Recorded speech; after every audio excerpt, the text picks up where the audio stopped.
from Texas, where an elder statesman of the Cup Series comes back to win the Truck Series, raising the guns and putting on the 10-gallon hat, to the two Michigan races where both series defending champions set their mark as early favorites. It was a weekend full of highs and for many drivers lows. This week, we give everybody grades on the Cup Series as they are off this weekend to celebrate Father's Day. He's Corey, I'm Chris, and this is your C&J Speedway review.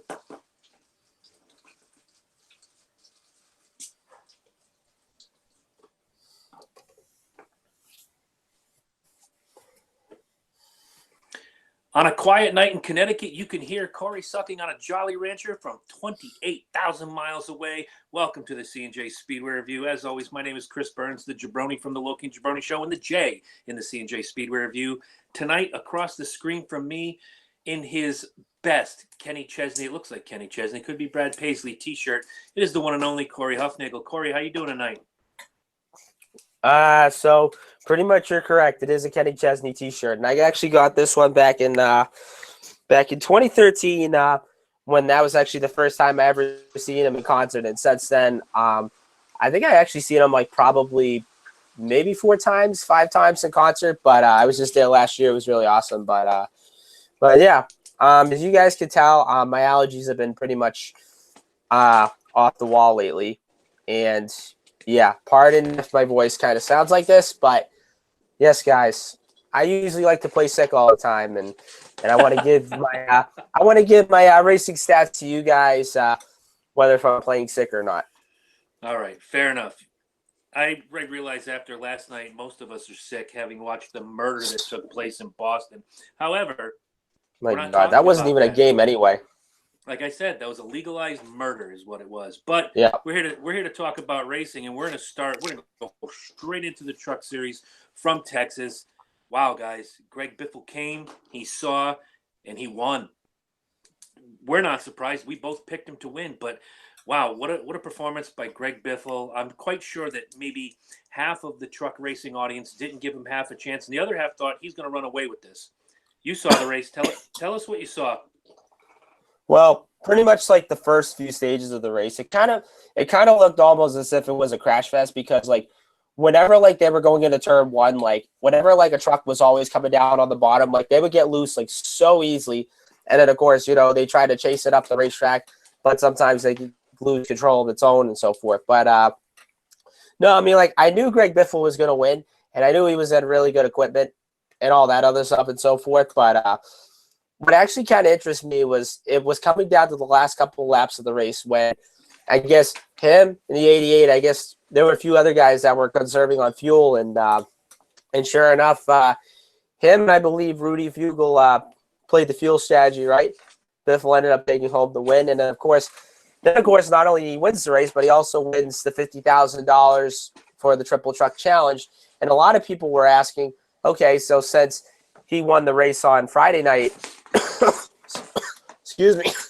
Hey, my allergies are really kicking in. Please don't die. No, I'm not. But but like the question of the matter is that, you know, like, do you think Biffle could run the 51 truck at Iowa and get the $100,000? Well, apparently I looked on the entry list, and I guess Chandler Smith is in the 51 truck this weekend. But of course, you know, this was going to be a one-off race for Biffle, not anywhere else in between. But if you look at it, you know, Biffle has been doing a lot of racing ever since, you know, ever since he left the sport a few years ago. Most of the other guys, you know, hardly don't even race anymore in between. But I really think this is a great idea that Kyle Busch should have Biffle in the 51 truck, because he's pretty much the veteran statesman of the series. And not only that, he can pretty much help out Todd Gilliland and Harrison Burton, because even though those two guys, you know, are running a first full season in between. So, but I don't know. I mean, it would be interesting to see Biffle come back, and it would be interesting to if Kyle Busch Motorsports could give Biffle like a part-time schedule or maybe like a limited schedule. I don't know. I mean, it depends on if he wants to come back and how many races he wants to run in between. But one other thing, like if you notice all the caution laps, there was like the percentage of the race, it was 37.7%, and the average green flag run was pretty much 7.4. So that's pretty interesting. But like I said, I think the first two stages, you had all those accidents, which, of course, everybody was getting loose going into turn one. And then, they couldn't even control their truck and then pretty much sliding up into the wall in between. I'm just, you know what? I watched a bit of it. Didn't much. Busy weekend with the kids and all sorts of crazy things going on. But I was just thrilled to see Greg Biffle win. There really wasn't a lot of guys from the championship run outside of the top 15, but there was one. We'll talk about him in a few minutes. I really want to give props. He's not my happy this week, and I know we're not into that portion of the program yet, but another fantastic run for Tyler Ankrum. Yeah, of course. You really aren't feeling well. I can tell. Yeah. All right, let's get this out of the way. We want Corey to rest his bones tonight, so we're going to try to plow through this as quickly as possible for you without taking away from what we usually give. Right back to the top. Greg Biffle wins the race. Matt Crafton second. Tyler Ankrum third. Grant Enfinger fourth. Harrison Burton fifth. Sheldon Creed sixth. Brendan Poole seventh. Austin Hill eighth. Roper, can't remember his first name to save my life, but my man finished ninth. And Ross Chastain rounded out your top 10. Brett Moffitt 11th. Johnny Sauter 13th. Going down, Jennifer Jo Cobb 18. Austin Self 19. Stuart Friesen 20th. Ben Rhodes 21st. Spencer Boyd 23rd. Todd Gilliland 27th. And that pretty much rounds out all your notables. With you not feeling well, I'm going to try to plow through happy and sad as quick as I can. There's no other happy for me. Welcome back, Greg Biffle. First time back in the vehicle, and you win the race. My sad's going to go to Todd Gilliland. This DNF cost him a lot of valuable points, and it drops him in the standings to about 30 points behind the cutoff, which is currently held by Harrison Burton. All right. So my happy, of course, is definitely going to be Tyler Ankrum. I mean, run a good run that the 17 truck had and finishing third on Friday night. And then, of course, my sad is definitely going to be the same as yours. Of course, Todd Gilliland, he can't catch a break, but I'm just hoping this team can get a win sometime soon. And it's coming. It's got to. Gilliland has been running really well lately. I think this is just a drop in the bucket for him.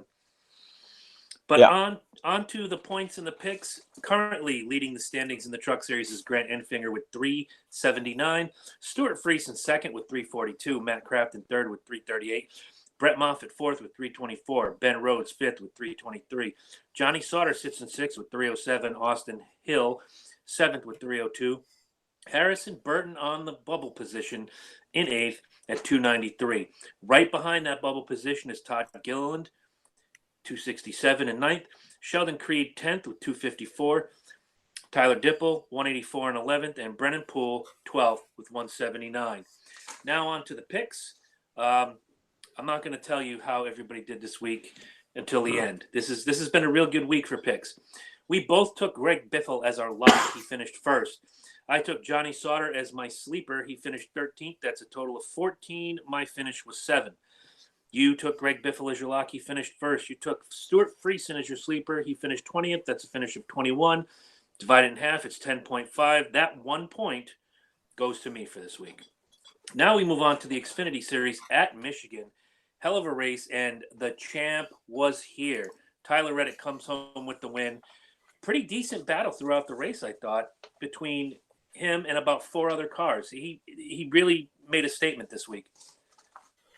Yeah, of course he did, and like I said, when he went to Richard Childress racing this year, I thought to myself, I'm not going to be surprised if he wins a lot of races than what he did last year. But you look at the race on Saturday. Again, this was another team that also had to play the field mileage game on Saturday, and they pulled it off pretty good. And then, of course, you had Noah Gragson and Michael Annette. Those guys, tried to catch him, but they weren't able to catch him in time. But I just look at Tyler Reddick right now, and I just look at it, and I just say to myself, okay, I really want to see Christopher Bell win this championship, but with the momentum that Reddick's been pulling off recently, I don't know. I think this is basically just Tyler Reddick's championship to lose. And I think we could see Reddick become the first driver to win the championship in this whole playoff format, ever since it got started, I think like a few years ago and so forth. Mm-hmm. And with 3 wins and 11 top fives, he's got 4 more top fives than the next closest 2 competitors in second and third. The 3 wins, although the 2 gentlemen underneath him in the standings also have 3 wins, Tyler Reddick's season has so far been, knock on wood, without an incident. He doesn't have too many sub 20 finishes. He's always battling 3 wins, 11 top fives. You take that into account, and they are 14 races into their season. Yeah, Reddick is really letting people know that he is the real deal. And not to mention, we also got a couple racetracks where Tyler really runs best the next couple of weeks. So if you think about it, we got Iowa coming up, which is a short track. You got Chicago, which is a mile and a half, which of course, Reddick won at Charlotte back a couple of weeks ago. And then of course we got Daytona, which of course, Reddick and Richard Childress Racing, they've always been successful when it comes to super speedways. And not to mention, Reddick did win at Talladega back in April. So I think if you look at it, I think Reddick is just going to be the one to watch for once we get to the summer months and then the start of the playoffs. Because, if you look at it, this team is already turning up the heat. Comparing to Christopher Bell, I mean, they're also going to be another team that I think is going to be one to watch for, and especially Cole Custer as well. Well, when you consider that in the last few weeks with Cole Custer climbing and Christopher Bell kind of stagnating, Reddick's been able to get out to an 89-point lead above Christopher Bell in second. That's not too shabby. Yes, I know they reset the points at the end, but all these playoff points that Tyler Reddick is putting in his pocket, those are going to come in handy when these playoffs start in September. So let's get to the running order. Tyler Reddick comes home in first, Noah Gregson second, Michael Annett third, Paul Menard fourth, Justin Allgaier fifth, Brennan Jones sixth, Chase Briscoe seventh, John Hunter Nemechek eighth, Jeb Burton in ninth, and Justin Haley rounds out your top 10. The rest of the notables: Austin Cindric 11, Cole Custer 12, Christopher Bell 13, Ross Chastain 14, Gray Galding 16, Ryan Sieg 17, nobody's favorite BJ McLeod in 19th, Josh Bilicki in 21st. Going down the list, we see Garrett Smithley in 27th, Vinnie Miller 28th, Timmy Hill 31st. Disappointing me yet another week, Jeff Green not in last place. He finishes 36th, and Ryan Herbst 37th. Why don't you go ahead with happy and sad there, Sicko McGee? All right, so my happy is definitely going to go to Noah Gragson. I mean, finished runner-up this weekend. I'm glad for this team, and I'm hoping, Gragson can get a win pretty soon. My sad is definitely going to have to go to, I want to say Christopher Bell. I mean, they were in contention to win until they had that little faulty pit stop. Well, actually, they had a little faulty pit strategy, like right near the end where, they were supposed to come in at this lap. But they kind of timed it not really perfect. But all in all, finishing outside the top 10, it is a decent finish. But then yet again, Bell could have been in contention to win, had he would have had the right field strategy. Well, I'm going to mirror your sad, Christopher Bell, with this finish. A few weeks ago, as I was looking through the notes, he was less than 50 points behind Reddick. Now he drops to 89 points behind the leader in points, Tyler Reddick. Not a great day for him. I know it's hard for me to sit here and say 13th is a sad. Well, when we go to the Cup race, 7th place was almost my sad, but he lost out to 35th place. My happy is going to go to Tyler Reddick. The more I look after this kid and I say, I really like Tyler Reddick. He's someone I can watch and follow, and waiting for him to move up to the Cup Series and waiting for that eventual day where Kevin Harvick no longer drives. It'll be between Preece and Reddick for the guy who will be adorning my shirts each week. Real quick, we'll go to the point standings and then the picks. Excuse me for a moment. Tyler Reddick sits in first place, 627 with 3 wins. Christopher Bell, second, 538, 3 wins. Cole Custer, third, 510 and 3 wins. Austin Cindric, fourth with 486. Justin Allgaier, fifth with 479. Chase Briscoe, sixth with 440. John Hunter Nemechek, seventh with 429. Noah Gregson, eighth with 423. Michael Annett, ninth with 406. Justin Haley, 10 at 395. Ryan Sieg, 11th at 380. And Brennan Jones rounds out your top 10 with 353. Now to the picks. Corey took Cole Custer as his lock. He finished 12th. He took Justin Allgaier as his sleeper. He finished 5th. That's a total of 17. Corey, your finish for the week is 8.5. I took Tyler Reddick as my lock. He finished 1st. I took Paul Menard as my sleeper. He finished 4th. That's a total of 5. That's a 2.5. Those 2 points go to me. And just so Corey doesn't get any sicker, let me just say, this is where I stop gaining points for the week. Yeah. So, spoiler alert, Corey won the points for the Cup Series this week.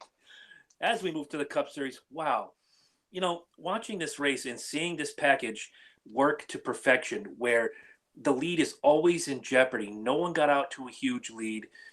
The lead was changed like an exhausted deck of shuffled cards. Every time you turn around, someone's battling for that lead. They're going door to door. They're side drafting. In certain cases, I watched a couple guys in 4th and 5th bump draft each other so they can get to the front. But when it was all said and done, man, the man of the hour was the man of the day. Joey Logano takes home the victory in Michigan. One thing I want to touch on, and I said I was going to talk about a potential sad for me, another garbage day for that number 4 Ford of Kevin Harvick. Comes out, busts out early. He's got a really great car. He's near the front. Then he has a pit issue, a tire. Then he goes back out. He battles his way back to the front. And what happens? When everybody else is taking 2 tires and saving 5 seconds in the pits, Harvick takes 4. And I'm not saying that those 5 seconds would have put him in front of Joey Logano. I'm saying that they made a huge mistake taking 4 tires with 25 laps to go. Yeah.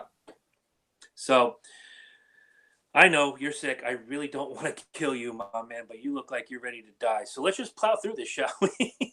Yeah. If you're ready, I'm ready. Joey Logano comes home in 1st. Kurt Busch 2nd. Martin Truex Jr. 3rd. Daniel Suarez in 4th. And Kyle Busch, hold on, one time for the people, comes home in 5th. Brad Keselowski 6th. Kevin Harvick 7th. Ryan Newman 8th. Ryan Blaney 9th. And Alex Bowman rounds out your top 10. Your other notables, Denny Hamlin 11th. Daniel Hemrick 12th. Kyle Larson 14th. Jimmy Johnson 15th. Moving down the list, Benedetto in 21st. Ryan Preece 25th. Austin Dillon 26th. He had many problems during the day. Bubba Wallace 28th. Eric Jones 31st. And Clint Boyer 35th. I'll start this one off. My happy is going to go to Daniel Suarez. Once again, when you look at the finishing order, you have Daniel Suarez 4th. You have Kevin Harvick 7. You know, Eric Almirola 17th. The Stewart-Haas guys almost have the package figured out, but the closer they get, the further they fall. I don't understand it, but it was great to see this kid get himself a top 5 finish this week. My sad's going to go to another SHR driver. Clint Boyer in 35th got tangled up in a little bit of a mess. Nowhere to go, nowhere to run, nowhere to hide, destroys the car. Sorry, Clint. I hate it for you because that gives you it just really hurt him in the standings going forward. He dropped 3 places in the standings with that 35th place finish. Yeah, obviously for me, my happy, of course, is going to go to Kurt Busch. Good run for that number 1 team, and hopefully they can get a win sometime soon. Of course, my sad would definitely have to go to Clint Boyer. I mean, again, this is a team that also can't catch a break, and another disappointing run for them. And it sucks. It really does, because there's a guy, Clint Boyer. Certain people, I should say, don't like Clint Boyer, and a lot of people don't like Clint Boyer because he was the heir apparent to that 14 car of Tony Stewart previously. You know what? Clint Boyer's a gamer, man. He just wants to go out there and he wants to win. And I want to say this real quick. I think every baseball player, every race car driver, every football player should watch the ending of last night's Stanley Cup final when both teams line up and shake each other's hands and they hug. These guys have been beating the snot out of each other for 7 games. And when it's all said and done, the war is over, man. Shake hands and move on. That's how you do it. Big ups to both sets of teams last night. But now we go to the points, the picks, and then our report card before we talk about the racing that will be this weekend on Father's Day weekend. Joey Logano leads the way in first, 6:14, 2 wins. Kyle Busch is in second, 6:05, 4 wins. Brad Keselowski third, 5:41, 3 wins. Smoke and Mirrors Jones, Kevin Harvick, Fourth place, 539, no wins. Chase Elliott is in fifth, 531 with a win. Martin Truex Jr. sixth, 499 with 3 wins. Denny Hamlin seventh, 491 and 2 wins. Now, remember that of the top 7, 6 of them have wins, which will automatically send them to the playoffs. Kevin Harvick will not stay in fourth unless he wins. He can stay in that bubble, in that, you know what I mean, the guaranteed ticket punch Jones. But right now, he stands to move from 7th to 8th in the standings without a win. Moving on. Kurt Busch, 8th, 485. Ryan Blaney, 9th, 434. Alex Bowman, 10th at 433. Eric Almirola, 11th, 426. Clint Boyer, 12th with 404. Daniel Suarez, 13th with 401. William Byron, 14th with 383. Kyle Larson, 15th with 369. And in the bubble position, in 16th, Jimmy Johnson with 364. Only 3 points ahead of Ryan Newman for that last position. So real quick, I'll do the picks, and then I'll give my grades for the midseason, and I'll ask Corey to do the same right afterward. Let's see. I took Kevin Harvick as my lock. He finished 7th. I took Ryan Preece as my sleeper. He finished 25th. I took Kyle Larson as my hopeful. He finished 14th. That's a total of 46. Divide that by 3. It's 15.3. Close battle, but not close enough because Corey had Kyle Busch Elliott 20th. Kyle Larson 14th for a total of 39. Divide that. Your finish is 13. Corey takes 3 points for the Cup race, and now our points battle remains tied 44-40. Corey is still 4 points to the negative. But again, go back and look at the that little chart that they do every single week. If I can make one right now, Corey's has been on the uptick for weeks and weeks and weeks. This is going to be a great battle going into the end of the season. No doubt about it. Of course. And I'm hoping that maybe those 3 points will lighten you up a bit and you'll feel better. I want you to feel better. Oh, yeah. But Corey asked me, as part of this show this week, we're going to give our midseason grades. I took the top 30 drivers. I gave them all letter grades, and 2 of them I gave it incomplete, and I will explain why. I'll start at the top. Receiving an A, I got 3 A's and 2 A minuses. My A's go to Joey Logano, Kyle Busch, and Brad Keselowski. Coming out of the box real strong this year. Joey Logano defending that championship with everything he's got. Top of the point standings, couple wins. He has 2 wins less than Kyle Busch in second, but he's had enough good luck to be in an advantageous position at the end of the race to collect more points than Kyle. My A minuses go to Martin Truex Jr. and Denny Hamlin. Of course, both of those guys have collected wins, but their bad luck has outshone their good luck, which puts them in 6 and 7 for the season right now as we stand. I gave B's to Chase Elliott, Kurt Busch, Ryan Blaney, and Alex Bowman. In fact, Kurt Busch has a B+ because, again, this is a guy in that number 1 car that, you know, Ganassi hasn't been Ganassi in capital letters since the Ryan Larson show 2 years ago. They've struggled in the last couple of years, but Kyle Busch is making the best out of that situation. He deserves that B+. Again, going to Blaney, Bowman, and Chase Elliott. Chase Elliott has a win, but again, is another guy that suffered bad luck. He hasn't been that guy, if you will. My B- goes to Kevin Harvick. I keep saying the term smoke and mirrors. I don't know how he does it, but he keeps doing it. He keeps himself in the top 4 points with what I consider to be lackluster performances week after week. On to the C's. C+ go to Eric Almirola and Clint Boyer. With the exception of this past week, Clint Boyer has had a pretty decent season. Not the best. He had 2 wins by this point last season, and he could probably grab a win or 2 this season. My other C's go to Daniel Suarez, William Byron, and Kyle Larson. Kyle Larson getting a C- only because of his bad luck. Just look at the races in the last couple of weeks where he'll take a stage or 2 and then fall off the pace at the end of the race. A D+ goes to Jimmy Johnson, and that was a hard D+ to give. This is a 7-time champion, hovering in 16th, right near that cutoff line. Guys, I don't know what else to say in this situation, but he's Jimmy Johnson. He's got to pick it up. He can't be a D+ driver. The other 4 Ds go to Ryan Newman, Eric Jones, Paul Menard, and Ricky Stenhouse Jr. From here, I'm going to give out my Fs for the season so far. My Fs go to Austin Dillon, Chris Buescher, Ty Dillon, Matt DiBenedetto, David Reagan, Corey LaJoie, Bubba Wallace, and Michael McDowell. I don't need to explain those picks. And I'm going to give the 2 rookies in the top 30 an incomplete, only because they're having up and down seasons. When you look at the running order from this past week and you see Hemrick was up close, almost taking the lead at a couple points, I give him credit. Priest had a hell of a run in Talladega not too long ago. But again, they're rookies. You really can't grade. Guys will get an incomplete on my half-season report card. All right. You don't have to go into as much detail. I know you're not feeling well. Maybe do yours next week if you want. I could just do a little bit. I'm just probably gonna do like maybe one driver or so forth. So I probably say, excuse me.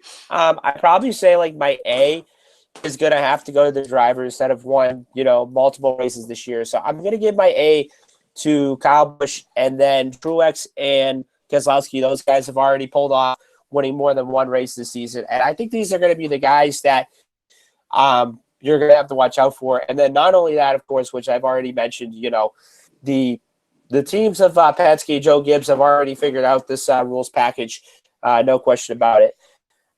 So my B is going to have to, excuse me, my B, I'm going to have to go with Chase Elliott. I mean, of course, he has a win, and I really want to see this team perform flawlessly and score more wins like he did last year.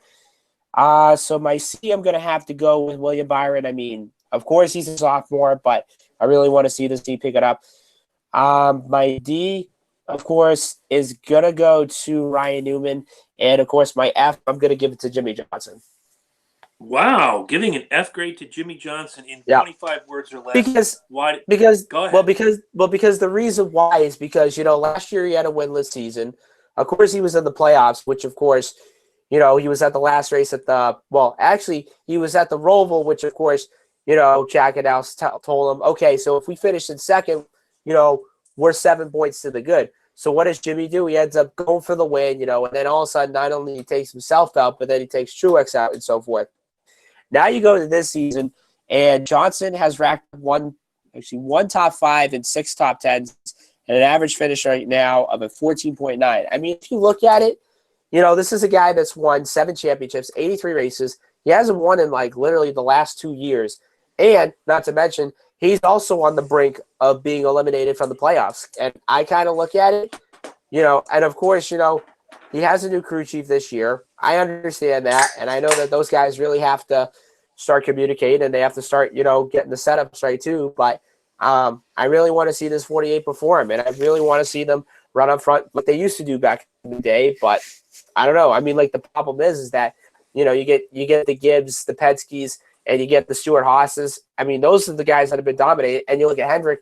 Last year they only won I want to say 3 races with Chase Elliott, but other than that, this year they've only won 1 race. And I look at Bowman, of course, he's running pretty good. And I don't know if you know this, but I guess Nationwide Insurance is going to be back with Alex Bowman at the end of the season. And then, of course, you got Johnson, which, of course, hasn't really done that great, hasn't won the last 2 years. And then I look at William Byron. Of course, he's a sophomore, but I really want to see him pick it up as well. Yeah, it's interesting. We talked about it a little bit earlier in the season where Hendrick Motorsports has gone from Superman to sort of Plastic Man. They're still a superhero, but they're not the top of the list. They're not Superman or Batman anymore. They've kind of dropped a few rungs, Yeah. And I can't say that it's without. There's no fault to be assigned. I mean, the drivers are moving. They're up front. I watched William Byron work his way to the front and then drop back. Alex Bowman, the same thing. Jimmy Johnson, same thing. I actually think if I'm looking at my list, let me see. Byron actually led a couple laps in the race this past weekend. Johnson did not. Bowman did not. And our friend Chase Elliott led some laps. So they have the ability to get up front. And with Chase Elliott having 1 win this year, they have the ability to win. Are the teams talking to each other and sharing information like Stewart Haas, like Joe Gibbs? I don't know. Maybe that's the problem. Maybe we have a Rusty Wallace, Ryan Newman situation going on here where the 2 teams don't talk to each other and they're treating each other like rivals. I wish I knew what was going on in Rick Hendrick's organization right now. I wish I could too. All right. So we move on. We have 2 races this weekend, if I am not mistaken. And Yep. Corey is going to tell us a little bit about both. All right. So first race, Saturday night, 8:30. You got the Gander Outdoor Truck Race. It is okay. I don't know the race name, but whatever. So you got the Gander Outdoor Truck Race 8:30 on FS1, and then of course on Sirius XM satellite radio, which of course you got the Motor Racing Network. The voice of NASCAR. All right.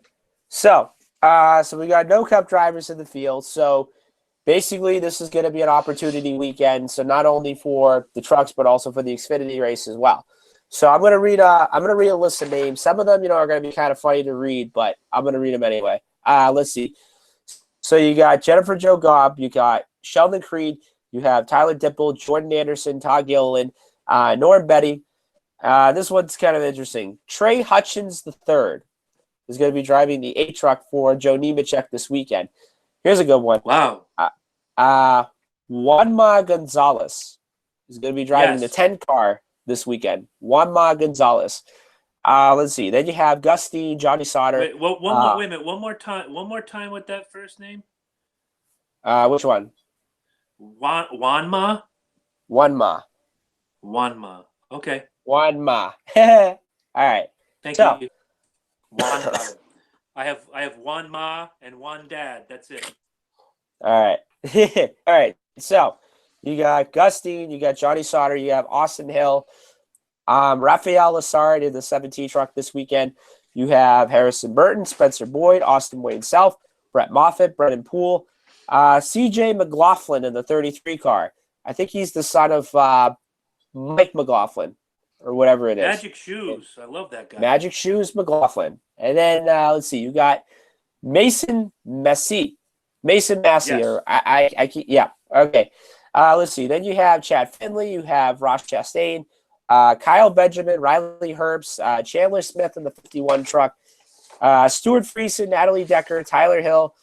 Here's another fun one. Lou Goss. Lou Goss is going to be in the 74. I loved him in Iron Eagle, by the way. Oh, yes. Wait, that's Lou Gossett. Never mind. Go ahead. And then you got Tyler Ankrum, Matt Crafton, Jesse Little, Grant Anfinger, and Ben Rhodes. All right, then. Well, my lock this week is going to go to a guy who did not have good luck this week, but I think he needs a rebound. I'm going to go with Todd Gilliland as my lock. And for the sake of fun, because the Cup guys aren't in it, and I just want to see how one of these unknowns are going to do, my sleeper is going to be Juanma Gonzalez. Jesus. Hey, look, you don't know. He could finish 5th and I win the week. You don't know. Right. Okay. Let's be honest with each other. How many times have we had a surprise driver in the top 5? Like, where the hell did this guy come from? Technically, like, if you watch the races at Daytona and Talladega, like, you'll see a guy that, you never seen before. But on the mile and a halves, those are the ones that are kind of rare, and you never see that. We're going to see it this week. Juanma Gonzalez. Jeez. Okay. Let's see. So I might change Jones to Gonzalez going forward. So it might be right now Sneezy Gonzalez.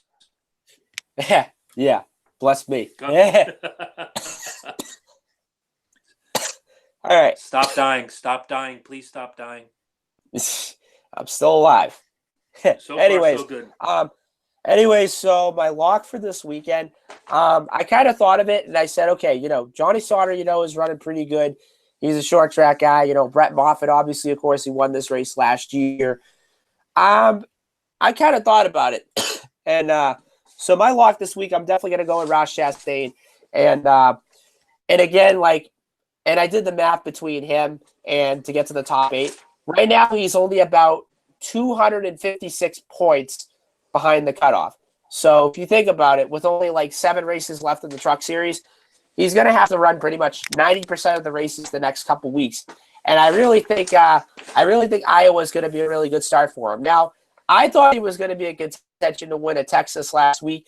Well, of course, I think that team didn't really have the good fuel strategy right at the end. But all in all, they had a top 10 finish last weekend. But I think Chastain, gets that unofficially second win of the season, which, of course, the win at Kansas didn't really count. But that's going to be my lock this weekend.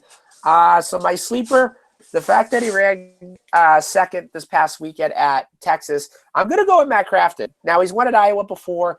Sure, he hasn't won in, my goodness, he hasn't won, I think also in 2 years as well. But Crafton, I think, is going to be my sleeper, and I think he's definitely going to be the one to watch for as well. Okay.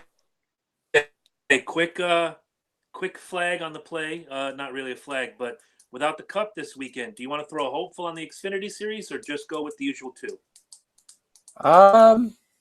I could do a hopeful in Xfinity since the Cup guys aren't running. So you got it. Let's expand those picks, and now we go to the Xfinity race. Corey, talk to us, man. All right. So Sunday, Father's Day, you have the Xfinity race at 5:30 at Iowa. Race begins at 5:30 on FS1, and then, of course, stream it online on Sirius XM Satellite Radio, Channel 90, which, of course, you got the Motor Racing Network. The voice of NASCAR. And, of course, another opportunity race this weekend, not only for the trucks, but Xfinity as well. So I'm going to read off the list of names. Let's see. You have Cole Custer. You got Garrett Smithley. You have Michael Annett. And another fun one, Ryan Repko in the 01 this weekend for Johnny Davis. Let's see. Then you have Tyler Reddick. You have Stephen Light, Matt Mills, Ray Black Jr., Justin Allgaier, Greg Galding, Zane Smith, Noah Gregson, Justin Haley, Timmy Hill, Tyler Matthews, Harrison Burton is going to be in the 18 car this weekend. Then you have Brandon Jones, Christopher Bell, and Joe Graff Jr. from the ARCA Racing Series is going to be making his Xfinity debut this weekend for Richard Childress Racing. And then, of course, you have Austin Cindric, John Hunter Nemechek. You have Shane Lee in the 28 Circuit City car. No wonder why Circuit City is making a comeback after, years when they went out of business and stuff. Right. That doesn't make a lot of sense to me. I remember Hutch Strickland in that number 8 car. Wow. What a flood of memories that is. Wow. Amazing. And the funny fact is the race on Sunday is going to be the Circuit City 250, which I thought to myself, okay, this is weird. So I never seen Circuit City's name pop up in a long time, but I don't know. Maybe it's probably a publicity stunt if you think about it. But anyways, could be. You never anyways, know. You got Joey Gase, you have Jeff Green, Ryan Sieg, you have Jeremy Clements, and working my way all the way down is the 98 of Chase Briscoe. Okay. Why don't you go ahead with your picks first? Lock, sleeper, hopeful, and then I'll move on. Okay. So my lock for this weekend, I'm gonna go with a kid that ran Iowa pretty good last year in the trucks. Almost won the race, but didn't really pull it off. So my lock this weekend, I'm gonna go with Noah Gragson. I really want to see this kid do really well. Of course, he finished second last Saturday in Michigan, and I could just pretty much say that this team is pretty close on winning a race. I think Gregson, will be fun to watch. Now, my sleeper, I'm going to go with Harrison Burton. This is going to be a second start in the 18 car this weekend for Joe Gibbs, and I really want to see this kid perform pretty well. Not to mention it's also an opportunity race as well. And my hopeful for this weekend, I'm going to go with Justin Allgaier. Even though he won this race last year, well, actually not only won this race last year, but he ended up dominating the race last year as well. And not to mention, of course, I think at this time in June in Iowa, I think the average temperature, I think it's 80 or 90 degrees and so forth. And Allgaier is known for running races when it gets really hot. And, of course, you're just sweating your guts out when you're baking inside the car at 135 degrees. But of course, with Allgaier, he's gone off to a decent start. He's made a few mistakes along the way. But I really think this weekend, this will be a good rebound for him. Oh, great call all the way around. Dude, I'm going to ride this pony till it dies. My lock is Tyler Reddick. Love the fact that he won the championship last year. Love the fact that he's winning. And keeping himself at the top of the standings. Like you said, one to watch for sure. My sleeper is going to be Ryan Sieg. This is a guy who it seems like every other race is in the top 10. This past week, he finished 17th. So I think this is going to be a week that he comes up big. My hopeful is going to go to Cole Custer for two reasons. Not because I dislike Christopher Bell, because I do love me some Christopher Bell, but with a really good run and perhaps a win, he could leapfrog over Bell in the standings and take over that second spot.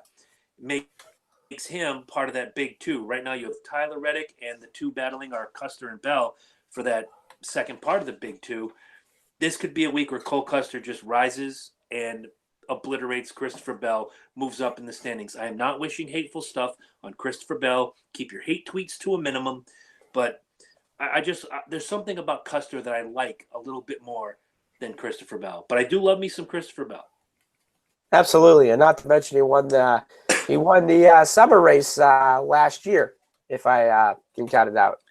That is correct. You remember correctly. Yeah. So now, in the interest of keeping Corey alive, is there anything you want to pimp, plug, or otherwise push before I send you to the hospital? Jeez. All right. So just follow us on the C&J Speedway Review. Follow us on YouTube. Make sure you subscribe, hit the bell, everything, and so forth. Make sure you follow us on Facebook. Hit the like button. We send up results, news, and everything else that goes with it of racing. Instagram, we are at CJ Speedway. And then Twitter, we are at CJ_Speedway. And if I do end up feeling better, so on Saturday, I'm going down to the new Supercharged Entertainment Complex in Rentham, Massachusetts for the Supercharged Foxborough GP. They just had their grand opening today.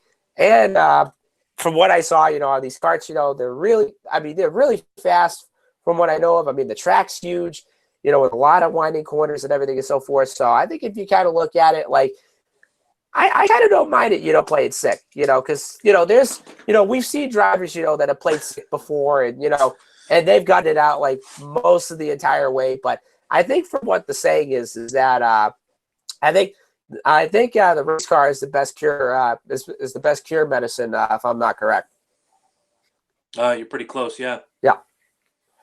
So next week, I'm going to have some news in regard to the Loki and Jabroni show. Don't want to say anything now. Big guest in 2 weeks. Excuse me. I'm getting Corey sickness here. Big guest coming up in 2 weeks. If you're a fan of 80s and 90s WWF, you're going to love this guest. Other than that, happy Father's Day, everybody. If you are a father and you are watching this show, have the great time this weekend. Make sure your kids take care of you. I know mine is making me breakfast on Sunday.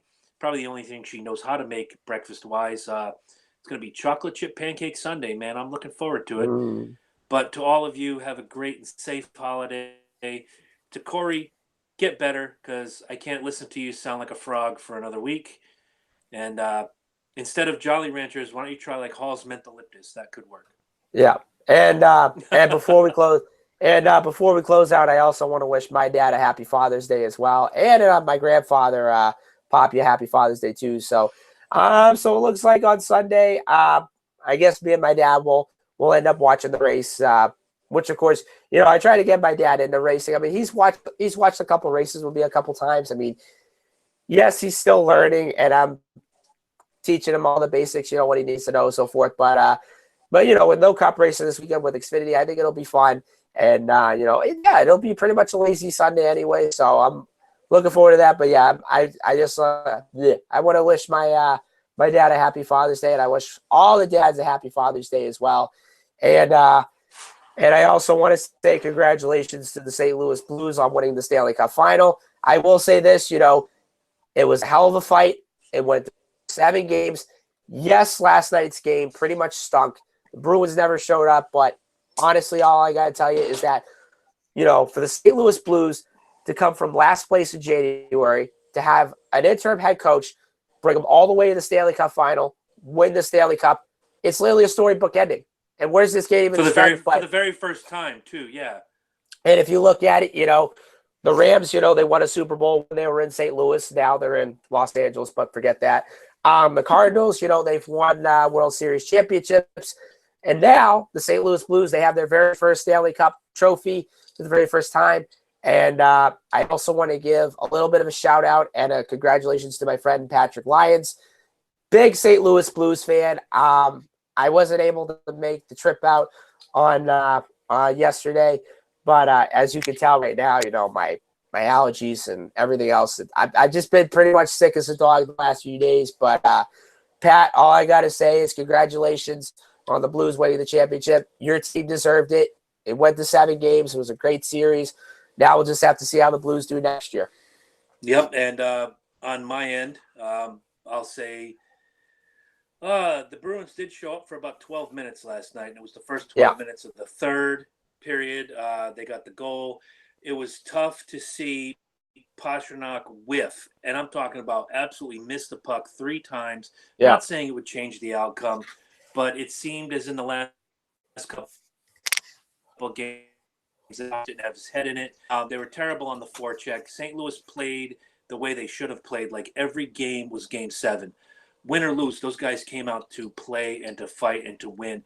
And I was texting interim co-host on the Loki Jabroni show, Chris Lynch, during the game. We both agree this wasn't the Blues. This wasn't the Bruins team we saw plow through Carolina in the Eastern Conference Finals. Yeah. We all thought that the 10-day layoff was going to be a problem for the Bruins. That first game, they come out of the box strong, win 4-2. Everybody thought, that's it. The rust is off. Well, the rust may have been off, but the fire wasn't there. And you have to play with fire and passion. And St. Louis certainly did that. So to the one St. Louis fan I know in the history of the world, my friend, the lead singer of Shaman's Harvest, which they have a new album coming out later this year. I'll tell you guys all about it when it hits. Nathan Hunt, tipping my hat to you, my man. He sent me a text during the game. He says, I'll bet you're singing O'Reilly right about now. Oh. And I sent back, I said no, but I said the F word half a dozen times. So are we even? Yeah, bro, we're even. So congratulations, Nathan. And give my best to the band. We love you guys. Love to have you back on. Hell, if Nathan likes NASCAR, I'd bring him on this show. We'd have to put a little R rating on it because Nathan, unlike me, Nathan does not have a filter. If he wants to say the F word, he is a big burly dude, but he is also a rock star. He can say whatever he wants as long as I keep getting free tickets. And all I can just say now is go Raptors. Oh, basketball. Yeah, I forgot about that. Yeah, whoever wins, you're the best. I don't follow. So speaking of not following, nothing can follow the 2 most famous words in C&J Speedway review history. Until next week, folks. My name is this. Buenos noches. Juanma Gonzalez. I hope he wins. I really do. I would get a kick out of that. All right. So I guess it's some after hours Gonzalez right here until Eddie does what Eddie does. He's probably washing marker off of Vanna right now. Yeah. It's what you guys don't know that won't hurt you if you're still watching live. Which I wish I could see who's watching live right now. If we could have comments or some gimmick, but I'm not overly worried about Good night. Tis what it is. Yeah, guten Tag. Yeah. No, that's good night. Yeah, very much that. Try to say good night in German. You know what you could do is figure out a way to say good night in however many languages the season has left. Okay. And every week it's like good night, buenas noches, that's Merry Christmas. Yeah, whatever they say. Ciao. Whatever. Bonaducci, what? Yeah, bonne nuit. Bonne nuit. That's pretty much French. I try to learn that one. I thought that was au revoir. Oh, that's goodbye. Close enough. Yeah, that's goodbye. Yeah. See, I'm multilingual. I speak English, sarcasm, gibberish, and a little bit of Spanish. Yeah. So, in case you guys are wondering, so tonight is Game 6 for the NBA Finals. So, if Toronto wins tonight, they win the championship. And if the Warriors win tonight, they force a Game 7. And not to mention, it is going to be the last game in the Oracle Arena. Of what? The Oracle Arena in Oakland. The Oracle of what? The oh, okay. Yeah. Okay. for the sake of my dearly departed friend who passed away 8 years ago, he was a big Golden State fan. So, yeah, I guess go Warriors. I don't know. I just don't know enough. Yeah. I mean, I got the Raptors. I think I said like before the series started, I think I said I got the Raptors, I think in like either 5 or 6 games. I didn't want to see it go to 7, but I don't know. I mean, with the Warriors making a little bit of a comeback, you never know. They might force a game 7, especially at home. That's a good point. Yeah. Hey, while you're at it, if you could send Eddie a message while we keep talking if anybody's still even here, don't even know that. But Juanma Gonzalez wants to tell you all, have a wonderful night and buenos tardes or whatever. I don't know. Bueno nachos. How's that? Yeah, close enough. Nacho Grande. Yeah. I'll have to send you a video after about every time, anytime somebody mentions Spanish, I think of this show, and I'll send you a clip of it. Hopefully you'll have as good a time as I did when I was watching it. Oh, Lord. Anywho, what am I going to do tonight? I got to sleep. I got to be in Middletown at 8. I got to go pick up the kid in the afternoon. Be back home about 6:30. Enjoy some Father's Day. Yeah, that's about it. Long day tomorrow, though. Work, drive, work, whatever. If I ended up taking 93 and tried to circumvent Hartford traffic, I'd wave at you as I was passing Peabody. Right. And then I'd stop at Bunghole Liquors, the greatest liquor store in the history of the world. Greatest liquor store in our town. That's right. When you get it in the Bunghole. Bunghole Liquors. Yes. I used to have a T-shirt. I miss that. I literally wore it until it disintegrated. Mm. It was awesome. It was one with the big barrel on the front that says, I got it in the Bunghole. Then it had the locations on the back. Loved that shirt. So quick question. Go ahead. So quick question. Are you planning on going to the Xfinity race in July? Funny thing. I will be in New Hampshire. I'll actually be in Weirs Beach, Laconia area on race weekend, but I'm not going to the races. That's our family vacation to Weirs Beach.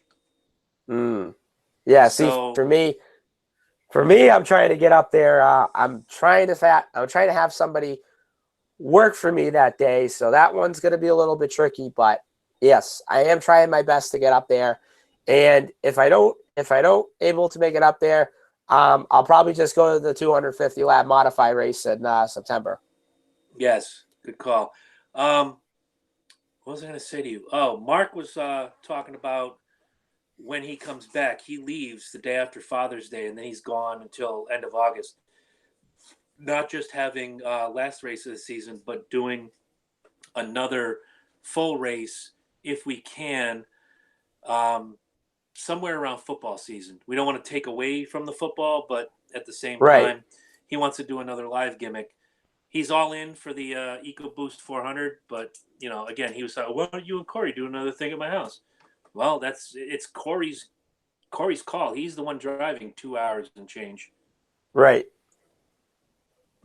Yeah, and it's actually kind of funny because I think the weekend of my birthday, I'm trying to me and Chelsea are actually trying to stay at one of the hotels that's near Foxwoods because I'm probably going to be down at Foxwoods. I think on like Friday and Saturday. I want to say for a little bit of a birthday weekend getaway. What weekend is that? So let me just pull it up on my calendar. All right, so it is November 16th and the 17th. Oh, wow, that's championship weekend, so look at that. Yeah. All right. So I guess that would be the one. I'm just looking at the calendar. I'm really bummed that there's no Cup race this weekend. Yeah. But we got Sonoma. We got Chicago. Doesn't Chicago start the NBC schedule? Yes. Okay. And so Sonoma's the last ever Darrell Waltrip on television game. Yes. The last race on Fox and the last race for Darrell Waltrip. And I think I think it's Sonoma. I think they got the carousel that came back this year. I think so. I think you're right. So pretty much the original road course that they used to run back in the day. That's going to be back again this weekend, or actually next weekend. I'm sorry. Yeah, I'm looking forward to that. And also that weekend. So next weekend you got the Cup guys at Sonoma, and then next Saturday you got the truck guys at Gateway / St. Louis / Madison, Illinois. So that one's going to be very interesting. And then of course the weekend after that, you got all 3 series at Chicago at the end of June. So that pretty much starts up the NBC season. And not to mention, we get to listen to Dale Jr. from June all the way to the championship. Ought to be fun. I'm very interested to see how Indianapolis is going to play out in September. Hopefully it doesn't get very interested. Well, hopefully it doesn't get rained out again like last year. Well, it's in September this time. They have. I lived in Indiana for a short spell, and September doesn't get too rainy. It's August has a lot of rain for some reason. But so we'll see how that goes. But I think Indianapolis. I think it's going to be very interesting, and not to mention, of course, with the rules package. I think you might see some exciting racing, without a doubt. I don't question that. So that is if Indianapolis, can give us some good racing, because the last few years it's been not that great. I'll agree with that. I got to put this back in the gimmick holders. I have a credential holder for